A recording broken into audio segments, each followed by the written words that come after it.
Welcome to the inaugural episode of Friendly Ties. This is a new podcast that I've been working on in the background with a good friend of mine, Anastasia, for a few months now. And we've also brought in another friend, Nick. And we're going to be doing a bunch of different stuff with this podcast. And one of the big things is going to be post-game discussions. We all literally just finished playing a game of Beyond the Sun, and we recorded it. So it's actually a playthrough that you can see on the John Gets Games YouTube channel. And now we'd like to talk about it. But actually, before we even get to that, I think some introductions are in order.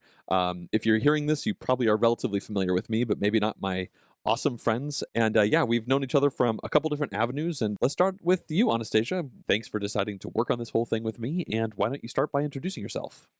Hey everyone. Yeah, thanks for having me, John. This has been super fun working on this with you the last few months. And I know John and I have kind of been circling in the same orbit for a while now through a mutual friend, some mutual friends of ours. And it was actually just during the pandemic because we live in different places. And one of our friends in particular was like, you guys have to play games. You're going to love playing games. We just never had an opportunity. And then it was during the pandemic that I was like, hey, John, do you want to play a game on TTS, which has kind of opened up this whole world of playing games. I love playing Euros, and I really didn't have a lot of opportunities, even pre-pandemic, to do that. And John kind of brought me into this group. That's where I met Nick, and we've been playing Euros for a year now, almost exclusively online, and it's been fantastic. In fact, just last week we met on, I think was our 1 year gaming anniversary, John, and played a game in person. We did for the very first time, which was a real treat. But the great part about this is the first game I ever played, actually, where I met Nick, was a game of Paladins, where I just cheated my face off. And Nick pointed it out on accident. I made on accident. I was so excited to play this game, and it's my first TTS game, and I was real nervous. And then I just cheated, and I was like, "They're never going to invite me back." My one opportunity to play Euro games, and I've just bungled it. And here we are. Turns out we were totally fine with that. I vaguely remember you were so upset, and I was just like, I don't know, tax yourself, whatever makes you feel good, spend a bunch of money, discard a bunch of things, it's all about having fun. It was definitely it was a good moment. I remember, it was, we're all just kind of getting to know each other a little bit, and just like, welcome to the group. This is how we play games, and yeah. It's worked really well from there. We really have been circling around for a long time. Our mutual friend, I think, first mentioned you to me about 8 years ago. And it literally took a global pandemic for us to actually become friends. And, when it comes to silver linings, that's been pretty exceptional. So we also have Nick here. And why don't you go ahead and introduce yourself? We certainly go back quite a bit farther than this pandemic, don't we? Yeah. And my intro to John's story is actually also with like a weird sort of start, because I played a game actually in person with him at a board game cafe, and it was him and his wife and a few other folks. That was Space Base, right? It was Space Base, right? Yeah. It was the first time playing Space Base, and we were going through, and there was something weird with the die rolling thing, and John was teaching everybody, as he often does. And I just had this like suspicion that something was weird about the dice. So I remember kind of like pulling it up and mentioning it, and John was like, "You're right, that does seem weird." And then like he looked it up later and was like, "That's absolutely correct. You want to play more games together?" What's your email address? Yeah, John is like pretty on I like board your with attention that to detail. Yeah. So I've known John for a few years, and we've been playing. We actually were playing on TTS, I think, even before the pandemic hit. Every once in a while, not just often, a little bit, but like just a little bit, yeah. Yeah. But yeah, realistically, Tabletop Simulator has kind of revolutionized how us in our group, a wider group as well, but also just the three of us, play so many of these games together. And that's part of the reason we decided we wanted to, try filming these things. We were going to play these games together anyway. So we may as well, record the whole process. One thing you're probably going to see as time goes on is that Nick is very good at games, and he frequently wins them. So there's going to be much to the chagrin of the rest of us. It's not bad blood, but like people might be like, "Wow, they're being really they're really being down on themselves. Like you'll see, but it's fine. It's totally fine because these things go all over the place. And honestly, it was Anastasia's idea to call this podcast Friendly Ties, and I think it's a great name. And a big part of that is because Anastasia and I have a strange history of tying a lot. Yeah. It's like we more lose common. to Nick, but we tie each other. Yeah, and somewhat strangely enough, if there's a tiebreaker, I end up usually winning it. I think you've threatened to defriend me several times over that, but we persevere. John's ability to tie me and win on a tiebreaker is legendary. Like, we've had games where we miscalculated, and the next day we've gone, on Discord and had like a discussion, and in this tense moment of me realizing that I tied him, and then there's a first tiebreaker, and then there's a second tiebreaker, and I still lost. So that actually doesn't bring us back to Beyond the Sun, because this was a game that I did not do very well in. I've played Beyond the Sun a bunch. I just checked it. This is my 9th play, and I got one of my worst scores. I got 38 points. I came dead last. Anastasia, you came in second, not that far behind Nick. And I still really enjoyed this play. Man, I'm still really digging this game. And so in the future, when we do these, post-game discussion podcasts, generally one of us is probably going to be new to the game. But we felt like for this first episode, we wanted to play a game that we all know and love. Like we played this one, I think, for the first time together. The very first time we all played it, it was together, and now here we are. I've played it 9 times, and I think Nick is playing it way more than that. And just coming back to this to talk about this game that we really enjoy and the play that we just had. So I think, speaking from my perspective in the game that we just did, Beyond the Sun it's really fun to put things together, to try and build up a strategy. But it's also very easy to kind of just bumble around and do a whole bunch of things and get a pile of points but not have enough. And I think that's kind of where I was at. And I spent kind of the whole game, the grass is greener a little bit with the two of you. Like, Nick got early colonies out, and Anastasia was slamming all these achievements. And I was like, well, at least my score is going to be positive.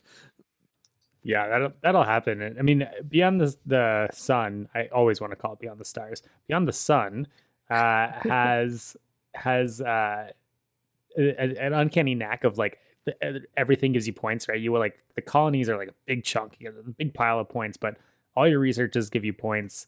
Controlling things at the end gives you points, so you kind of like collect these little bits here and there. And I think it could be a game that's pretty hard to see who is doing well. It's like you have to feel like you're doing well throughout the game.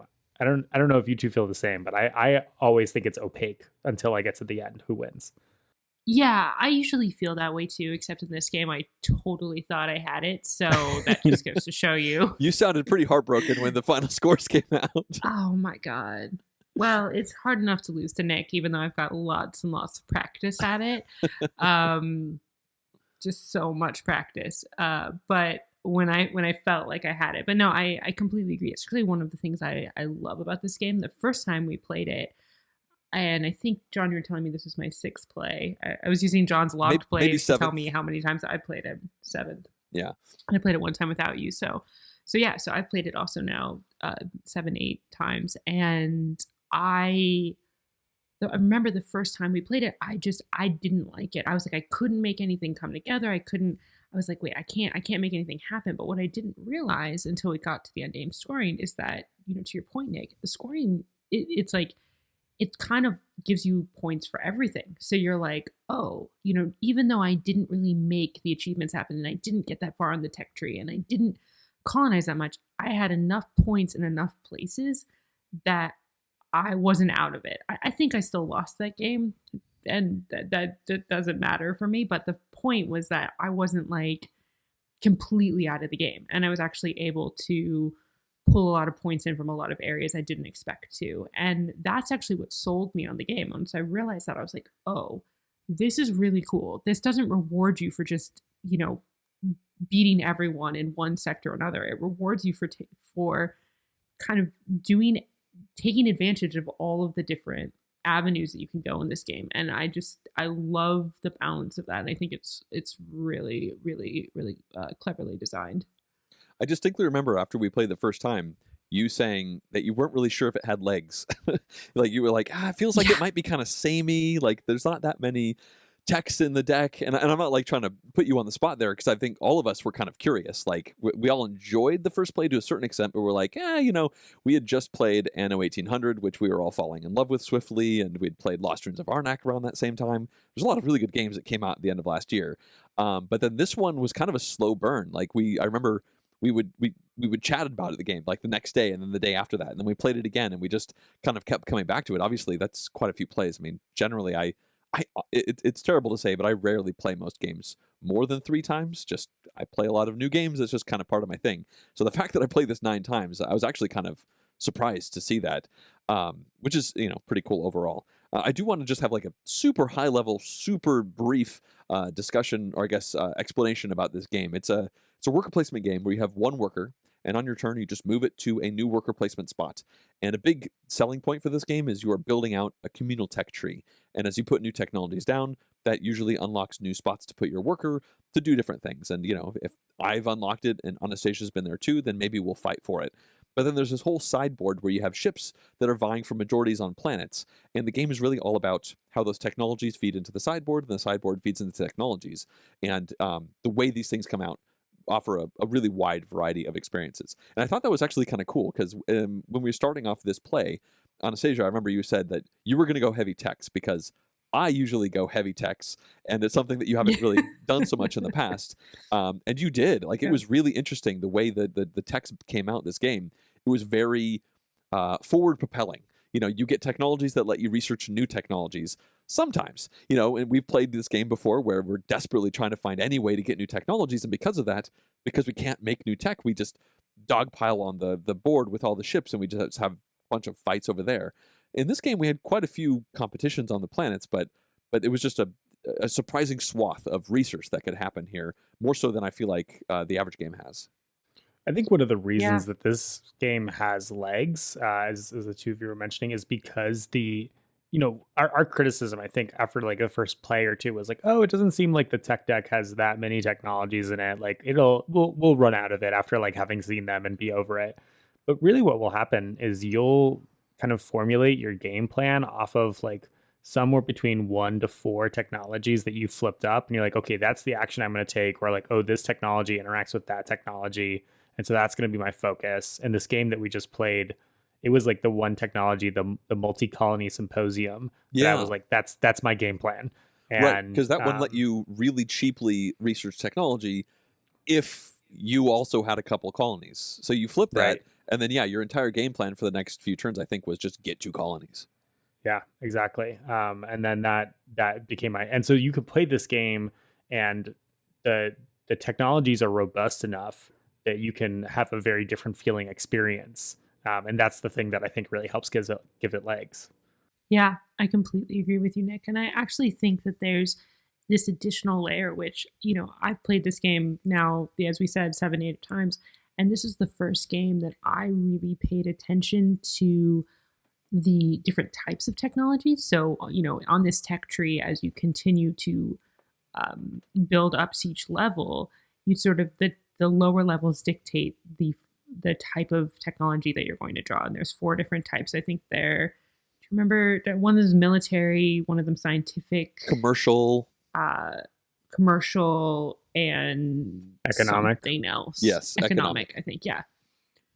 And each one of them kind of benefits you or helps you in different ways. And we've played games that were super heavy military, which is, and usually we're finding them by color. And so it kind of takes a couple of plays before you start to realize, okay, wait, how will these different, or at least it took a couple plays for me to start thinking about how will drawing these different techs kind of affect my gameplay. And that's just not something I've ever really played into until this game. And then in this game, I kept drawing blue technologies, which are scientific technologies, because I wanted to automate, and that's one of the things they do well. And as it turned out, I think I only drew blue technologies the whole game. The way that they fed each other, which then ended up meaning like half our tech tree was just science, which was just research heavy. And so it totally changed the play of the game based on that. And I just want to appreciate that layer, because that's not something I'd normally, it's totally there for you to take. It's just not something I'd ever really kind of played into. I was like, okay, yeah, I'm just going to pick a color. It's fine, whatever.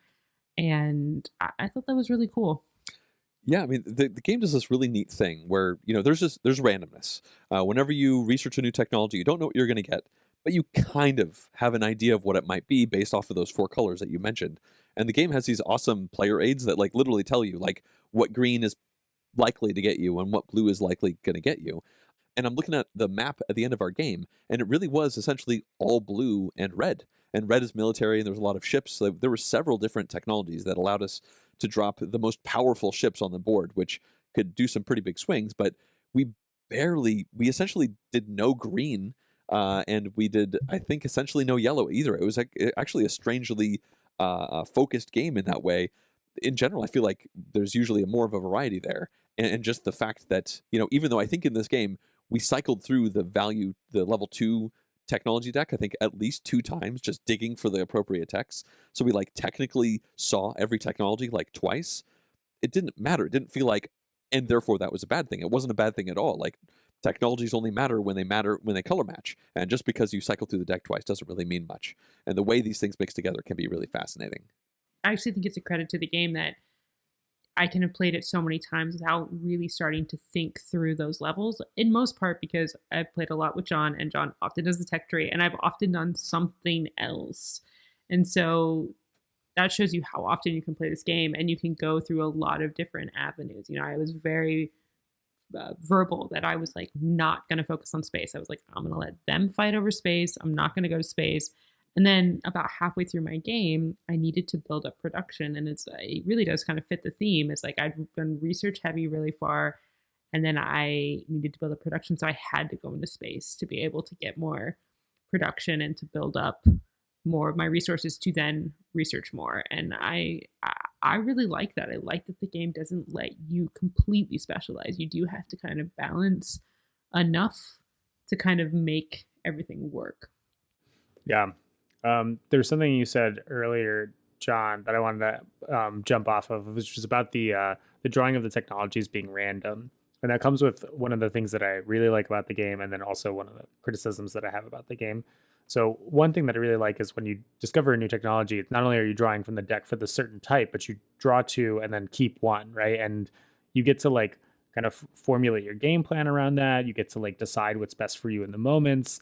And the technologies also have like what's their power and what's the immediate bonus that you get for playing that, which I think is really rich, right? It leads to very deep gameplay. The one criticism that comes up, or that brings up for me, is that it generates a situation in which someone goes to research, and then they have to look at these 2 cards and they have to read them, and they have to assess the board state and say, if I do this, what's the board state going to look like? Well, if I had to do this, what's the board state have to look like? And the most downtime in the game happens when people are deciding between those choices. It's a rich choice, but it is a time-consuming choice. Yeah, that does make sense. Yeah. A lot of games have stalled out at that moment, right? Thinking through that, sort of like waiting through that, definitely. Have either of you played with any of the variants that come with the game? Because there's an advanced tech market variant, and there's also asymmetric player boards. Oh, yes, John. You don't remember playing the asymmetric boards with me, and how after that you never wanted to play them again? You know what? I had genuinely forgotten that was, yeah, you're right. No, it's all coming back to me now. It's all coming back to me. That was, yeah, it was me. Yeah. We did that once. I think. We did, and it was so good, guys. Play the async boards. John won't play them with me anymore.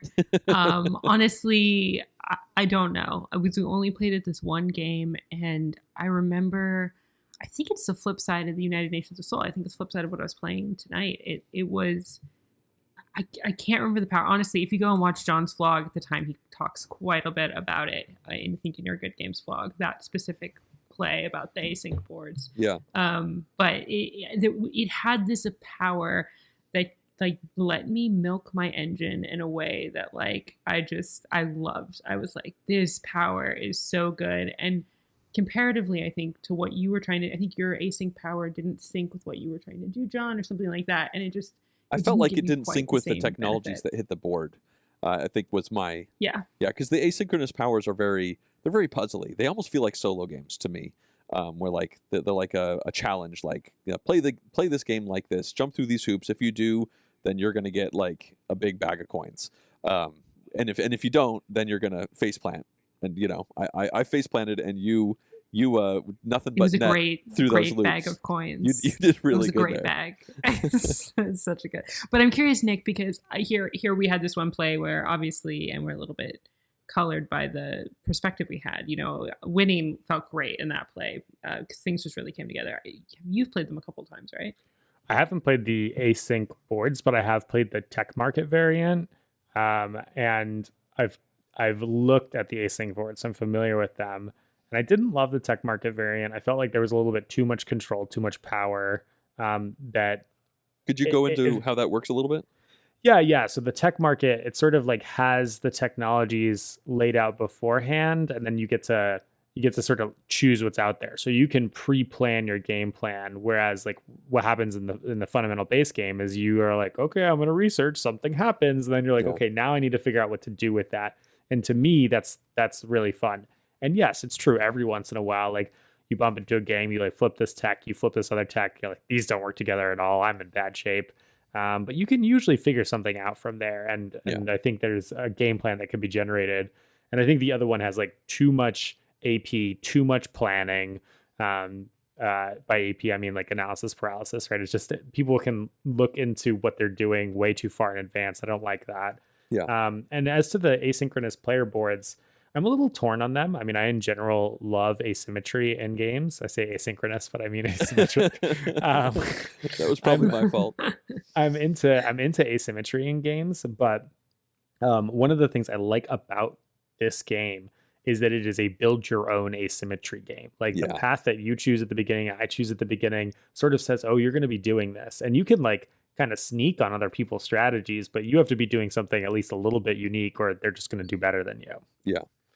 Well, I mean, Nick, I totally agree with you that's actually, it's, you just put that beautifully, that you kind of make your own asymmetry. And I think honestly, that's why I haven't wanted to go back to the async boards. I joke that John wouldn't play that way, but I'm sure that you would if we wanted to play that way. And I haven't been pulled back to it because, surprisingly, because, you know, the base game just has stayed fresh over and over again. And you know, I remember really holding a torch for this one when we were getting distracted by other games, because it just, every time we play it, it is so different. And when you first start, you are oftentimes like, okay, really, we're just going to do the same things. We're all going to kind of develop these same level 1 techs, and we're all going to kind of go. But the way that kind of unfolds does make for really interesting gameplay, and the tug of war. And I kind of want to hear your guys' thoughts. Like, I love that the shipboard, which seems kind of almost like a side piece. You know, it's like you have this huge tech tree, and you're like, okay, tech tree, but then you've got this shipboard with these planets, and the tug of war that occurs to make sure you have a majority so that you can colonize planets, and the ability to increase your production by having, you know, kind of controlling the different systems. I love that interaction. It makes for so much tension as you're waiting. I like, you know, half the game is like, will someone take away my majority here so that I lose the ability to make enough people to be able to, or enough ore to be able to get this done? And will I be able to stay here long enough to colonize it before someone blocks my spot? I like the way, that's my favorite type of tension and interaction in a game. Yeah, I mean, I think it threads the needle really well of, like you said, tension without falling off a cliff, or without being, you know, stabbed through the heart by somebody by their moves. You know, there's some majorities, you're moving the ships around, and somebody takes your majority away. Well, they're not like destroying your ships. They just now have more. And well, maybe now you just fly somewhere else. Like, there's no destruction on that board. There's occasionally, you lose a production token and now you get slightly less efficient. But it's kind of okay. You know, you move on to somewhere else, and people colonize the spots that moves your ships around, and now there's new opportunities. And I think it's just, you know, the way it's very fluid and dynamic, it lends itself towards like a fun competition. Like, that's where a big part of the head-to-head part of this game is. Like, I would not call this a multiplayer solitaire game. I wouldn't say it's the most conflicty game ever, but like the conflict happens over there, and it's this really good mix of the indirect conflict with the worker placement board, which occasionally matters, and then the majorities, which frequently does in very tiny ways.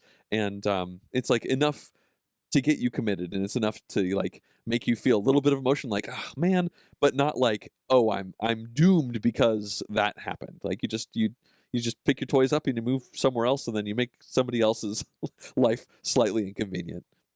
I think both of your comments about the spaceport are very insightful there. It's interesting though, my opinion is a little bit different. I think that the spaceport is kind of like a boring side part of the game. And I think that's a good part of the design, because I don't want that board to distract me from this game is basically like a couple mini games put together into one game. And I think one of the things that makes this game hum is that each of those mini games is not that hard. Like taking the space game by itself is a little bit boring, but it doesn't distract me from what I'm trying to do, which is the most important part of the game. Yeah. Yeah. And yet I can say that I have played this game several times and won it by just focusing on the spaceport. I mean, there have been several times where I've never researched higher than a level 2 tech, and that was perfectly fine to get me through the game, and still be successful with it. So I think that is actually pretty cool as well, that you can focus on colonizing, you can focus on, or maybe having one level 3 tech. You don't have to go super deep into the tech tree to win this game. And I like that if you want to just kind of, really work and some of that has to do though also with the end game achievements, which is one of the last other things I wanted to bring up to you guys, which is, how do you feel about the game end on this one? Because, I know Nick and I have played a game of this that went 3.5 hours, like longer than any other game we've played. Like we can play this game in 90 minutes, and we can also play. That one time we played it, I think it took 3 hours, and it's very variable because of those end game achievements. And sometimes this game I felt like actually went a pretty medium length, but most of the games I feel like I played of this are actually a bit shorter, in as much as that you think you're kind of building everything, and then suddenly a couple people get achievements and it's over. And I actually like that about it, because it makes it very quick, and there's quite a bit of tension of like, when is that going to come? How much longer will I have to build this before everything kind of just stops on me? But it also can be very abrupt. And so I'm curious what you guys think about that.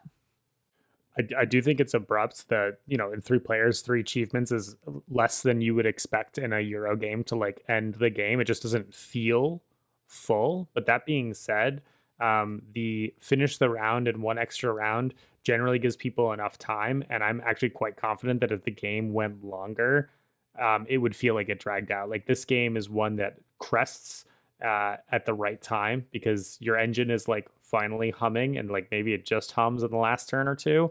And that's great. Like, I think that's appropriate. I think it's a good design choice. Well, I guess, except for that 1 3-hour game that you had. Yeah.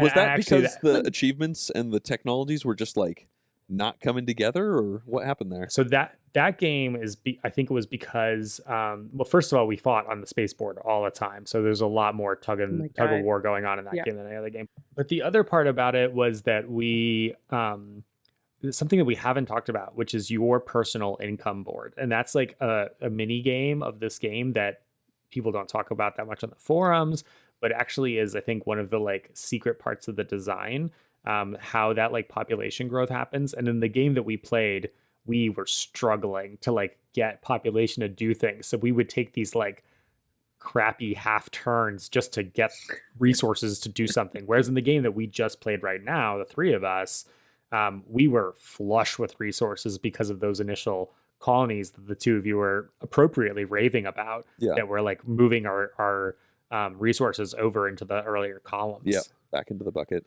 Yeah, I think... Yeah, and that particular game was very heavy military, if I remember correctly. It was just everything that came out was military. So it really, really encouraged us to spend a lot of time on the spaceport, which we did. Lots and lots of time tug of warring, pulling back, so nobody could get colonies out, nobody could get majorities, and you never had enough of your what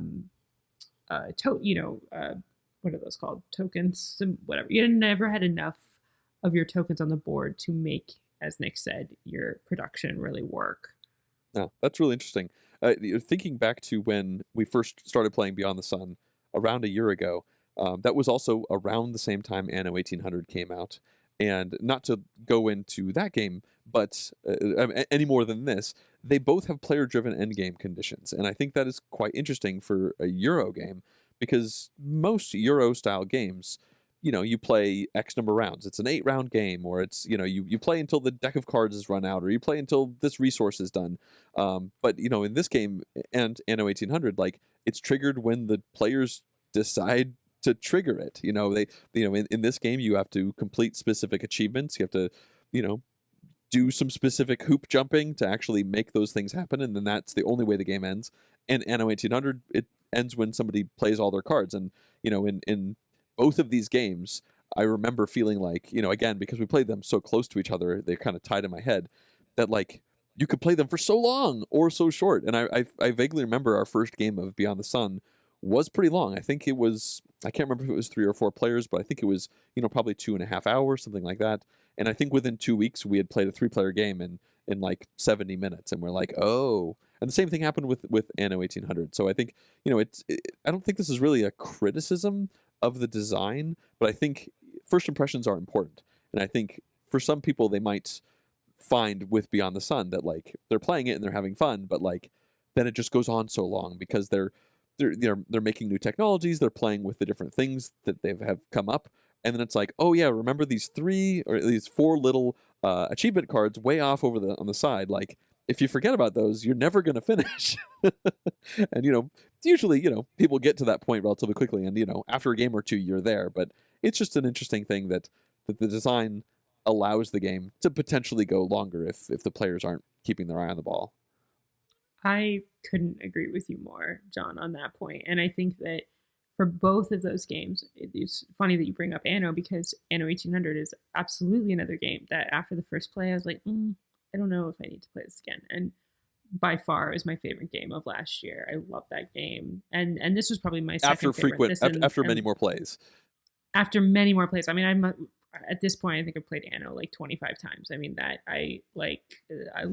it's a great game, and I love Beyond the Sun too. I just this is probably my second favorite game. This is somewhere around with Lost Ruins of Arnak. Those 3 for me were just fantastic designs that came out of last year, and I felt in both Anno 1800 and Beyond the Sun, you've got to play them multiple times, at least twice, to really understand how those games work. I like to time my games. I like to kind of time them in the sense that like I kind of like to kind of understand the pacing of them, and I had the pacing wrong in both games. In both cases, I did not understand this end game condition. I didn't understand that it's in a way ultimately a race, and when you can kind of embrace that perspective and play the game from that perspective, it really changes things. Because in both cases, you're building up your engine, or yes, you're trying to play your cards, and not to conflate the games, but you're doing the thing you want to do, and that's very enjoyable, and that's why I love playing Euro games, and it's super fun.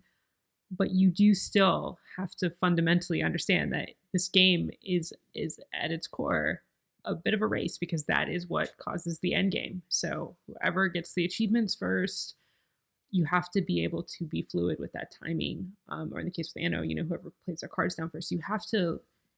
That was just so new to me. I hadn't played a lot of other games with that condition, and so it was really hard for me to understand how to play the game. They were abrupt. It was frustrating, and after a couple of plays, I just, clearly I've fallen in love with both games. So, okay, wait, hold on, Nick. Before we wrap this up, how did you win this game? Tell me, because I thought I had you. And I know, you made a really great point about, the game kind of being opaque as you go through it, and you really shouldn't get in your head about it because of the way the points are. But I thought I had you. I mean, yeah. Tell me what happened. Enlighten me.